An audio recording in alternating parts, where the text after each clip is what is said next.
On this episode, Scott opens up about his childhood.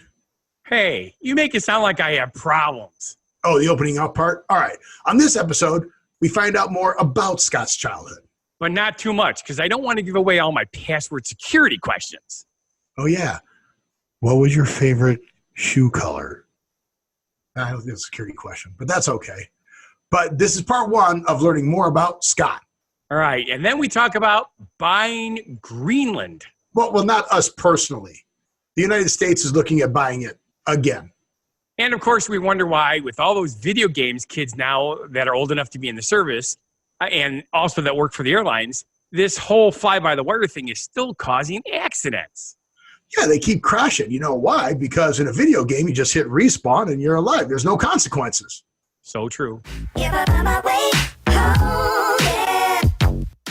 Welcome to What Happened to the World Today. I'm Steve. And I'm Scott, and this is a tale of how bad life decisions led to a YouTube show and podcast. And we're going to talk about what we've noticed is going on in the world today. Lots of things. What I've noticed is what my eyes are doing it again. Yes, they are. It turns out they turn green, and it works the green screen. It wasn't a reflection. It's actually green screen. Yeah, you can actually see through my eye. Right. It's like my mug right here. See, when I bring the mug up? Yeah, look at that eye. Yep. So that's kind of weird. Okay, so for those of you on the podcast, we have a green screen on the YouTube show, and my eyes turn green during certain parts of the year. Yes, we put our own backdrops on. All Steve's backdrops have to do with Vegas, with the rare exception of once he did one in Wooddale and once he did one in Green Bay. Yep. Mine are all the Delavan Lake Geneva area, which is my area. So I always take pictures every week for new, fresh pictures. Yeah. Kind of like this one right here with this giant dragonfly coming out of my ear. Yeah, so Scott's done a good job of doing different ones. I did a few. I've got to go back and get a picture of the Eiffel Tower now that they've got it lit up. Ooh, that'd be cool. Stuff like that. No, folks, he's not going to Paris. No, the Eiffel Tower in Vegas. I don't have to leave Vegas to go anywhere. I can go to New York. New York. I can go to Paris at the Paris. Where else can I go? I can go to Luxor to go to the pyramid. Yeah, you can even go out in the desert without leaving the town by going to the sands. Ah! There you go. Which isn't around anymore. But oh, crap. Yeah. And then we'll talk about what we did on our last show. Scott knew that the show had locked up, but I said, let's just keep going. It probably recovered and recorded right. Well, we were wrong. It didn't. After I shared the screen, it locked up. So in the future, we do a good job editing. We've done it before, so we're just going to make it the rule that if something happens, we'll pause. I mean, it's not like those other people. Have you seen some people's podcasts where they're like every sentence is something different? They'll go. Oh, yeah, it's hilarious. And today on the show, and then we're going to work over on outside of the building. Yes. And then I'm like, how do you have that much time to do that many bump cuts in editing? Yes. And not make them at least fade in nicely. Well, they do it on purpose. It's just weird. I wonder if they just recorded it. No, they can't. I mean, no, they must pause and just hit the bump button or something. There's got to be some way of doing it quickly because I can't see it. Because these are, excuse me, maybe only 5-minute long podcasts, but I think it's their version of Max Headroom. Remember Max Headroom? Well, we used to do that when we had bad computers and bad connection. Yes, that and the martial arts thing. So we'll stop the show. And so for those of you on the podcast, I don't know what you're talking about. Last show was fine. The audio was awesome.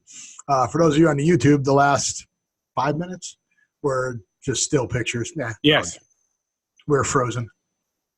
Well, actually, I ended up not being able to get pictures to go in there either, so I just created my own. I'm sorry, video issues. Oh, really? Yeah. I didn't get a chance to see the show. Yes. Great provider I am. I don't get a chance to watch the show. I've got one more month of insanity, and then I'll have time to start paying more attention to the editing. I had to do the quick and dirty. Yeah, well, that's because I'm traveling right now, so I'll get some pictures of Memphis and St. Louis, hopefully, and I'll add those to my backdrops. My backdrops, yeah. I'll add those to my backdrops, and you'll get to see some. Anything like grapple, the word that you thought I made up? Yeah, it is like the word you made up. And then today I thought we'd do something different. I thought we would interview Scott Thomas, the entertainer. And now for something completely different. Yeah, and find out a little bit about Scott because I know a lot about Scott. We've been friends for Was it 79? Did we decide? Yep, 1979. It was 79. And You just graduated high school. you did. I didn't. Oh, you were still in high school when we met? Oh, no, it was before 79, wasn't it? Or Couldn't have been. was it 76? I graduated in 77. Right. So you were working at the donut shop. Yes. All right. So you had to be graduated. So it had to be 79. Because I remember your donut shop was outside of my junior high school. Yes. But I was in high school already. Yeah, because I was driving already. So yeah. Right. You had the yellow Monte Carlo. Yep. 79 Monte Carlo. How funny is that I can remember that? You had a white Nissan pickup. It was all rusting out and didn't work. No, I did not. What was it? What was it? Datsun King Cab pickup. Datsun. A Datsun. That's right. It was a Datsun. And that was also a 1979 Datsun King Cab pickup, so it wasn't rusty yet. It got rusty as we knew each other. So let's start. Till 80? No, 79. Maybe it was 80. Was I graduated already? I don't remember. Well, somewhere in there. My truck had a issue of some sort, and you fixed it. Yes, because that's what I do. I'm a fixer. But let's talk about Scott's childhood. Scott, where were you born? Where was I born? Yeah, where were you born? In a hospital. Really? You weren't? Really? I was born in a hospital. At home?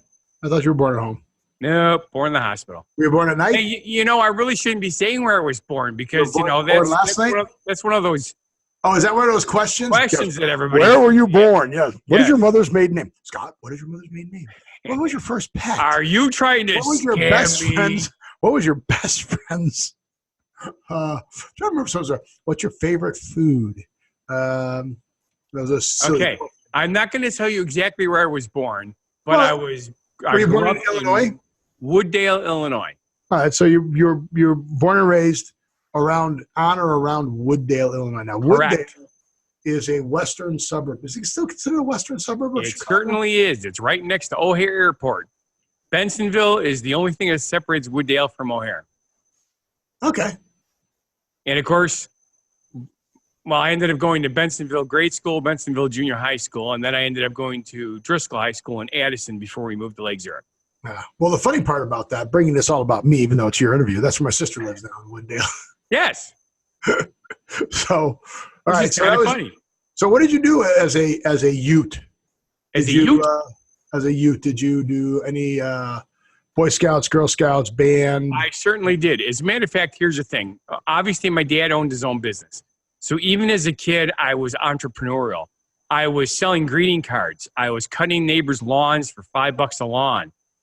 Back in back then that was actually the going rate. So that it was the 60s. I got $5, and I paid for my own gas. The only thing I didn't pay for was a lawnmower. My parents let me borrow the lawnmower, but I had to pay for my own gas. But that's when gas was 26 cents a gallon. Woo-hoo! Yeah, you didn't use the gallon; you used the whole lawn. No, so I used a gallon for all 4 yards. I did maybe not even that. Very cool. I did 4 yards on one tank, and the tank was probably a half a gallon. So what kind of greeting cards did you sell? Oh, I can't remember the brand anymore, but they were actually pretty nice cards. Was it a door-to-door type thing? Because there was no internet back then. No, door-to-door. There was, but yes. How you sold things. And I did actually pretty good. The problem is when you are 5, 6, 7, 8 years old, it's, you don't drive, you got a bicycle. So I had my little basket on the bicycle, and I can only go so far. I went around, the 8 blocks that I was allowed to go to, And once I was done with that, I couldn't sell anymore because I already did everything. So yeah, you sold everybody. Can't get away. I don't need any more greeting cards. Yeah, right. Then my dad said, "Why don't you work at the donut shop on Saturdays, and I'll teach you about business." Now, where was your donut shop always in one location, or no, multiple locations? It was in Melrose Park. At the time that I was born, it had already moved to Melrose Park, Illinois. Okay, so your dad had one before that, and then he moved to Melrose Park. No. My dad is not the original owner. Okay. The original owner was Sid Loeb, who was a mentor to my mother. Wow. And he built the one, and it was called Hot Dunk Donuts. This was way before Dunkin', way before Dunkin'. As a matter of fact, the story goes that the first Dunk Donuts was in a mining community in, I think, Ohio, but it might have been Michigan. It's a mining community in Michigan. Okay. And they created the recipe. And Sid had met them when he was, because he was a real estate guy and he was traveling, loved the donuts, decided, hey, I'll open a donut shop in Chicago. We'll use your recipe and we'll use your name. This is before franchising. Okay. So he just called it also Hot Dunk Donuts. All right. So that was south of O'Hare Airport. No. I'm looking at a map. Melrose Park is south of O'Hare Airport. The first one was in Chicago on Harlem Avenue. Okay. So that's around, well, it could be anywhere. Could be Oak Park. Could be anywhere. Right. Yeah. Needless to say, I don't know where this was because this was before I was born. My mother was working there when she was younger. Then Sid moved to Melrose Park. Okay. My dad got out of the military. He was in the Korean War. When he got out of the Navy, he became a cab driver because he went from being a tender ship mechanic. The tender ships were the ones that went to other ships and fixed them in the ocean. Right. You know, when there was like torpedo damage or fires or bombings, whatever. So that's what they did. They would fix ships out in the ocean. He was in Liberty, you know, at a bar, you know, with all the other guys. He walks out and there's an admiral there with a Jeep, points to my dad and says, you're now my driver. So he spent the last half of his service as the admiral's driver. So when he came back to Chicago, he says, hey, why don't I become a taxi driver? And of course, the donut shop was the place that was open, you know, early in the morning for coffee and donuts. Sure. So he met my mom, who was, of course, working there, and the rest is history. Very cool. And very cool. After they got married, Sid said, hey, why don't you buy the business for me? So he did. Nice. So you started working there on Saturdays. Yep, when I was 7 years old. Very cool. Back in the day when that was all allowed. Yep. And then I think it's still allowed. I think you're farming kids can do it, and obviously, you know, it's complicated. I actually had a Social Security number. My dad took my brother and I to when we started working right away and made us legal. Well, we had Social Security. I had a Social Security number early also, so which is very, very cool. But okay, so fast forward. How was school for you? Easy, hard, fun, boring? It was a combination of things. To me, it was a little bit boring, although I was mostly good at it. All the way up until I found out what girls were. I was A/B student. Then you got distracted. Oh my God, it was terrible. I found out what girls were, and school no longer meant much to me. Plus, to make matters worse, because I went to a Catholic high school for the first 2 years. When I transferred to a public high school, I only needed 7 credits to graduate as a junior. Wow. So I could have graduated halfway through my junior year. But, you know, by this point, I realized the girls were in school. The girls liked me. This is something most people don't realize because they see me now as a bigger guy, although I've lost weight. As a kid, especially because I was working in a donut shop, then I started working in food service. I was a fairly big kid. I was 5'2", 247 pounds, short and round. I used to be picked on by the bullies unmercifully. Needless to say, the girls wanted nothing to do with me because I was a nerd. Sure. I played the saxophone, I played the trombone, I played the harmonica. I got some bad news for you. You still are a nerd. You have a podcast, a web show. But nerds are like nowadays. Back then, they weren't. Video games. But the part that was really weird, I was also really good in sports. So I was one of those rare crossovers. The problem was being big, I was always picked last until they found out I was better than most of the other kids. Yeah. Well, that's one of the things I did notice when you and I got along, when we met and got along, you're very coordinated. Yes. It's really weird. No, it's not weird. You can be big and coordinated. Look at the refrigerator Perry. He can jump on top of a table. Yes. I used to do that stuff. I mean, you know, because I was active as a boy. You know, I used to run the 50-yard dash in 6 seconds flat, which is really, really freaking awesome. The problem is by the time I got to the 100 yards, I sounded like I was going to die because I was going, cool. So school was fun, but by that time you get out of school. Now, did you get out of school and go straight to work for your dad, or what? I was already working for him. But I mean, when you were out of school, but I mean, what was your first job? Do you have any other jobs outside of? Yes, I did. Here's what happened. when we moved to Lake Zurich, because of I was just learning how to drive. My dad did not want me driving all the way to Melrose Park. He still had, excuse me. Your excuse. He still had the store in Melrose Park, the donut shop. Yep. He didn't want me driving that far as a new driver. Sure. So he suggested I get additional real life learning by getting another job. So at 15 years old, I went to work at McDonald's and had the shock of my life. Corporate America is completely different from from family pop, right? Yeah. But what the biggest shock was, because I'd been working since I was 7 and now I'm 15. That's 8 years of working. It wasn't just Saturdays. During the summer, I worked the full 40-hour work week. So sure. I actually knew I paid cash, $3,000 cash for my first car at 16 years old. Yep.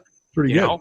So, I've been working. So when I went to McDonald's, I was shocked because here's the assistant manager of the store, and I knew more than they did. And I couldn't understand how is it possible that these guys are in management when I know more.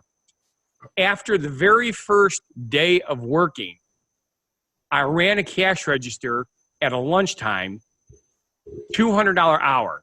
Back then, a $200 hour was rare. That was huge amount of money. The average hour was $7,500, $75 because burgers were 30 cents. Yeah, exactly. Right. The dollar menu now, everything was under $1. Big Macs were what? Big Macs were the big thing, and they were what? $1.25, 40 cents, I think. Like no, yeah. I have to take a look. They were 40 cents. Yeah. Yeah. So, but the thing that shocked the management is at the end of the day, my drawer was 2 cents off, which is again one of those. This is back before the computer told you what to do. Right. Exactly. The account change. You rang stuff up and you counted change back. Exactly. And they said, "How did you know this?" I said, "Didn't you read my application?" "No, we just hired you." Well, if you had read, I've been working with money since I was 7 years old. I just looked up Big Mac prices. 1986 is the earliest I see here. Like when they came out, they were $1.60. Really? I don't remember them ever. Well, I know they're more than it now. Big Macs, yeah. That's right. Didn't they have Big Macs back when I was doing this? This was 1975. Apparently not. That's why you don't remember the pricing. Everywhere I'm looking, it says 86. So let's ask, when was the Big Mac invented? When was the Big Mac introduced? When was the Big Mac introduced? INT. See, now I could be talking over this, but you're mumbling. So well, that's because you weren't talking. It says 1967. I was going to say, I'm sure the Big Mac was around when I was. Greater Pittsburgh Bear 1967, nationwide in 68. Yeah. All right, so let's see what has prices here. How much was a Big Mac in 1975? That's when I was there. Okay. Well, tell us a little bit more about other jobs you had, or I'll look that up. Well, something else I wanted to say. This is the other thing that makes it easy to remember. In 1975 was the invention of the direct draw shake machine. Now, most people don't realize this. The old shakes were What made. Year? What year? 1975. 75. Yes. Back then, up until that point, shakes were made in metal containers with real ice cream, milk, and the flavoring, and then put on a spindle that went bzzz. Okay? The direct draw machine is what you see nowadays, where you put the cup under there, you pull down the handle, the shake fills up. That shake is made with edible plastic. Right. Okay? People don't realize this. What the hell is edible plastic? When you take medicine in a capsule, that capsule is edible plastic. It dissolves in your system. Okay? They put the edible plastic in the shake mix in order to keep the shakes from melting as fast. Because otherwise, they would pour the shake, hand it to you. By the time you're walking outside, basically you had a cup of chocolate milk. Yep. So by doing this, by adding the edible plastic, it kept its firmness for up to 20 minutes outside, which is pretty impressive for the day. But anywho's. I can't find the price. So is that crazy? From McDonald's, I went to Tom McCann's Shoes, where I started as a salesman and worked my way up to store manager. It looks like 75 cents. Yeah, I was going to say, I thought they were 60 75 cents. There it is, 75. So it might have been, because this is from 70s. Whoa, from 76. Okay. That's good. Okay. So, but yeah. And that was the other thing about that freaked him out, because I'd been cooking also, because my mother was not the greatest cook, and making donuts. Well, because you made donuts too. Yeah. When you're doing donuts, it's all about speed and not stopping. You cannot stop when you're working in the bakery. Right. You can't. There's no time. From the minute you start to you're completely done, you're lucky if you can pee. That's about the amount of time you have.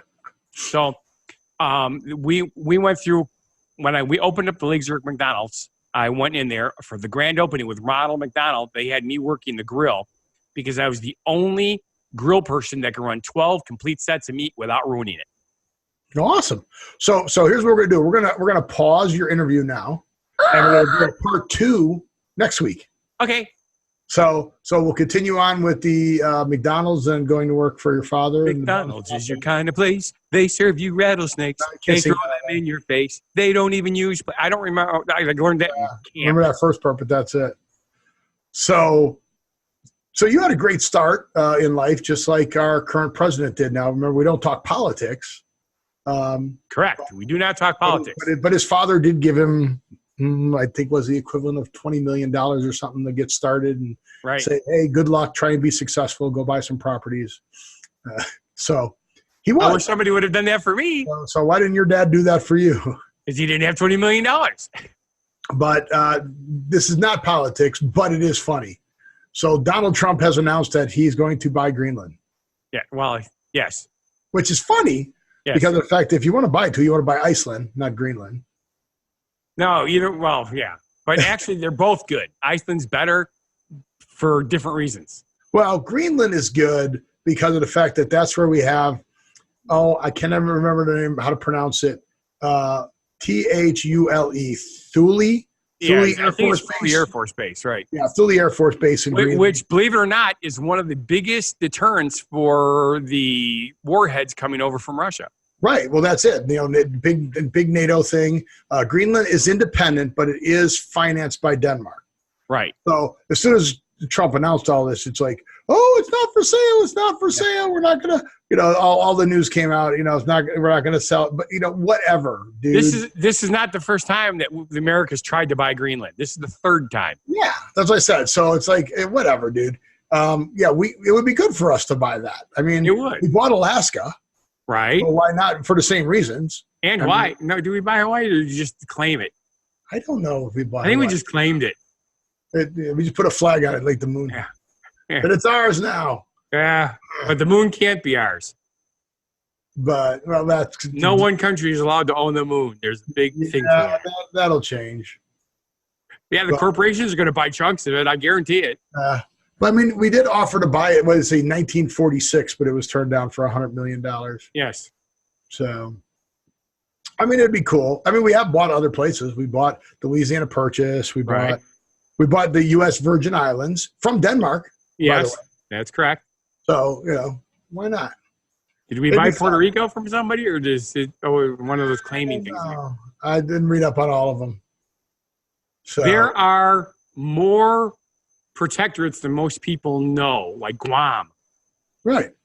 So I know your dad worked on a tender, on a boat tender, and the U.S. Navy is looking at ditching the touch control screens for the ships. They just had in middle of August, the USS Fitzgerald collided with a container ship in Tokyo Bay because they didn't know how to pull back on the throttles because it was electronic. I go, most of these kids that are on these ships should be pretty good in video games, right? I would assume so. And some of those require the use of joysticks. Right. But, these aren't joysticks at all. It's all touchscreens. There's no joysticks. Yeah. So it's all just touchscreen.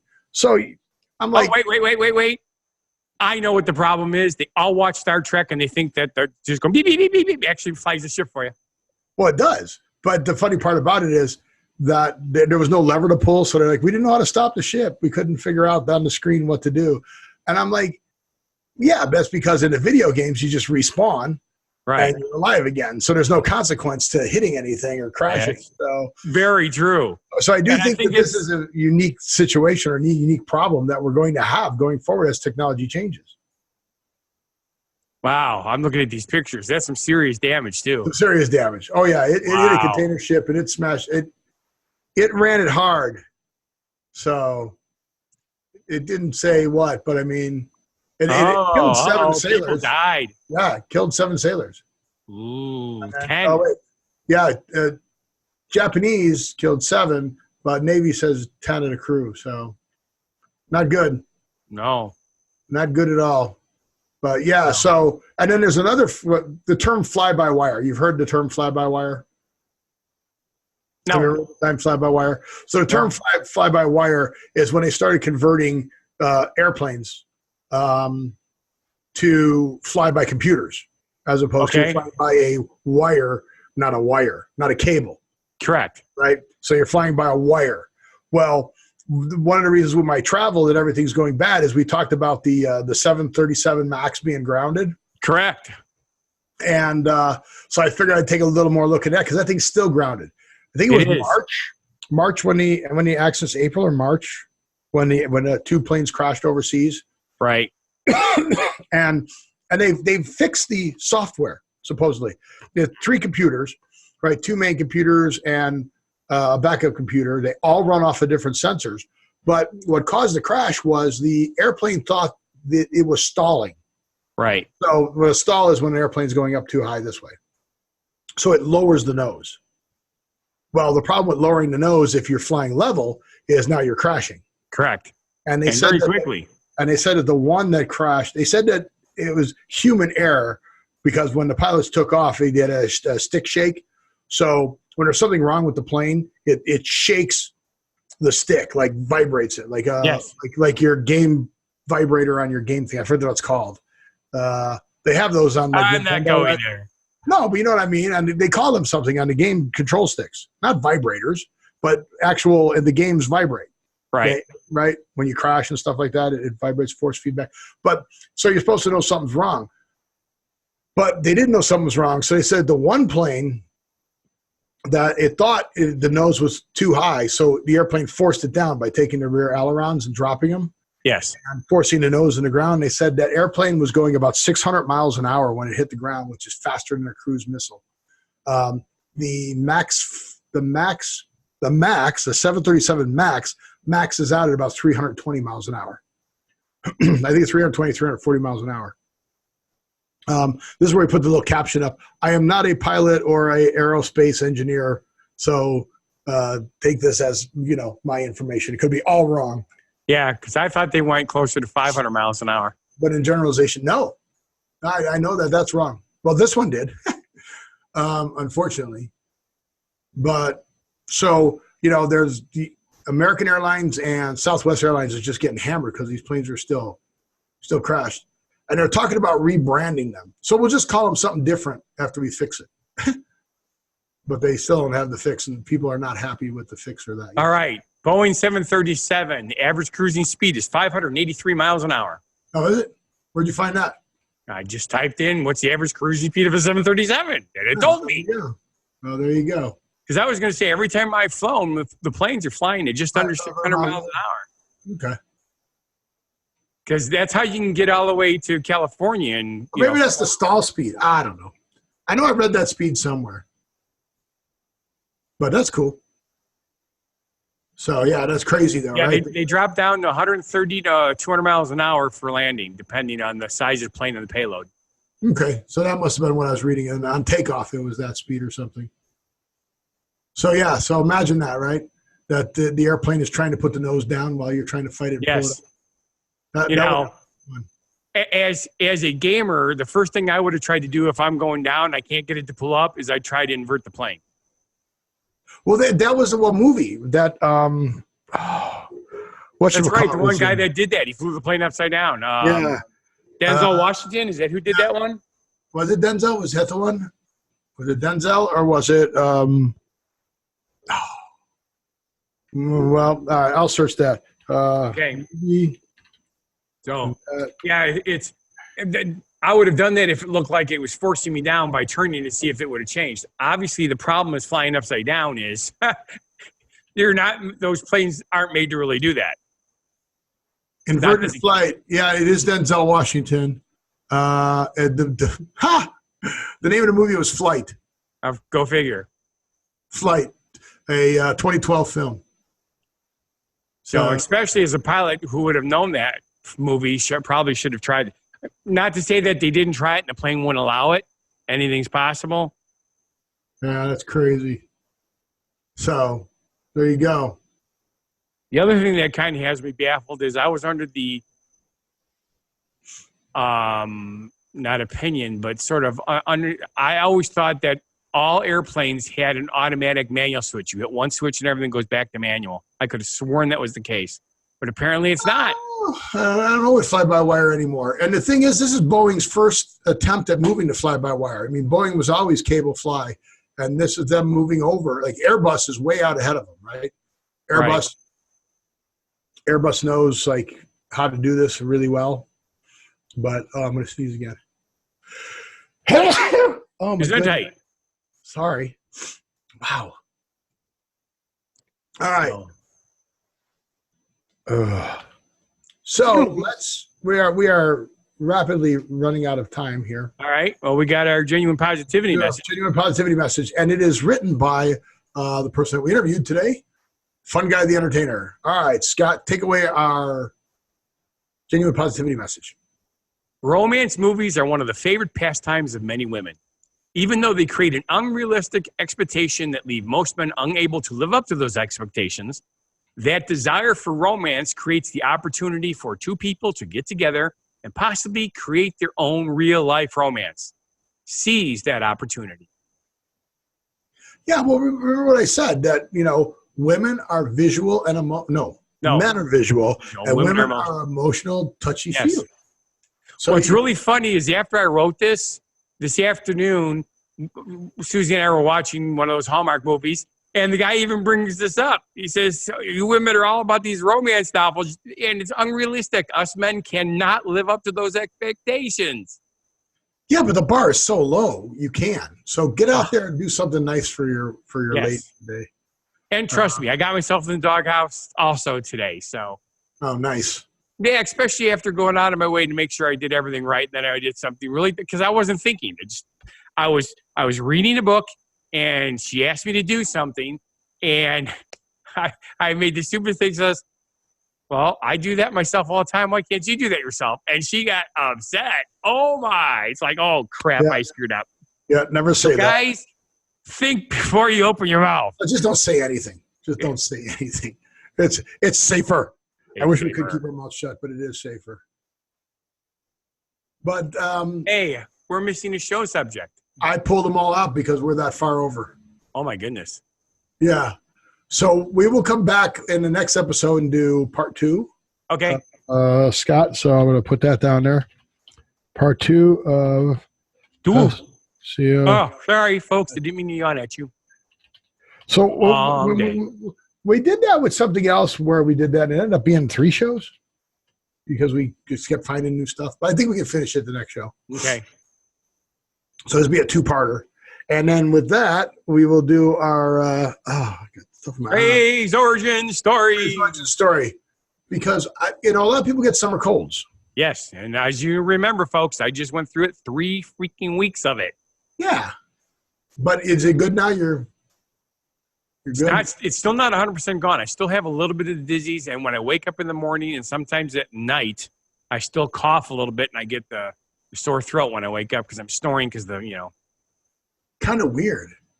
It is. Part of it is because it's been so hot, the air conditioning's been running nonstop. By the way, folks, if you're like me and freaking out, my June electric bill was $380 some odd dollars, and my July was $428. Yikes. And Steve's is solar. Yeah, well, I don't have any credits built up yet, so I'm still paying. Yeah, but I bet it wasn't over $400. I think it might have been. Because remember, my solar didn't get turned on until after it got hot. Right. And exciting news. Driving home the other day, my compressor locked up on the air conditioning compressor locked up on my car. Ooh, cool. Started smoking. Everybody thought my car was on fire. I thought my car was on fire. I was starting to look to grab stuff to jump out, like when your brother's car caught on fire. Yes. But I was able to shut it off in time, so it didn't throw the belt, and I was able to get it home. and it is in getting repaired. So hopefully by next week I will know whether I'm keeping this car. It's a good thing you're going on a trip and you don't need the car. Yeah. So crazy. Back to the phrase origin story, which is under the weather. Yes. Which, of course, is meaning to be ill or feel ill, drunk or intoxicated, or having a hangover. Yeah. Now, the interesting thing is there is an actual simple origin to this. It goes back to the maritime. In the old days, when a sailor was not feeling well, he would be sent below decks to recover so that he could be away from, in other words, under the weather. The weather was the bow side? No, or the top side. He's below decks, under the weather. The weather is above decks because if you're in a ship and you're on deck, the weather's on you. And if you're not feeling well, if you go under the weather, you don't have that on you anymore. But what if the weather's really bad and that's what made you sick? Well, that's a different kind of sick. But most sailors don't have that problem. You don't become a sailor if you have seasickness. Oh, you can't now. You can take all kinds of medicine for that, I think. It's no, well, yes, I suppose that is true. But I seriously doubt if any professional sailors have that problem because it's not something you would want to do is drug yourself just to go to work. Although there's people that do that now for other reasons. Yeah. So is that the where ship shape comes from too? Because you're feeling all ship shape then? Hey, glad to see you're feeling all ship shape. There you go. So when you get healthy, you're ship shape? It could be. You have to look it up, but that's a different show now. Well, maybe we can do that on the other one. But cool. So with that, I want to say thank you for watching. And if you feel our show is not a bad life decision, then please subscribe, like, watch our other shows and channels. Go to whathappened.world. Go down there. You can connect to us. The webpage is up. I fixed that. Yes. Thank you, Steve. That's what happens when your credit card that's on there expires. Yes. And I'm still got to figure out why it's so expensive. That's like dumb. Yeah, I got to figure out how to move this. So we need to move to a different provider. Unless, of course, we have a sponsor that wants to pay for our web or a website host that wants to be your sponsor. Yeah, and we'll talk about them. That would be good. So yeah, either or. If you're a website host provider, website host, and you'd like us to talk about you and put ads on our show and in lieu of hosting our stuff, because we will do that. That's pretty cool. We'll do that. You can do cool web pages and stuff like that. That'll be fun. Yeah. We have to get better at this is what we're saying. Yes. So with that, I want you to live every day, and we'll see you at the next show. Be genuinely positive, live and love life, and have a good one. And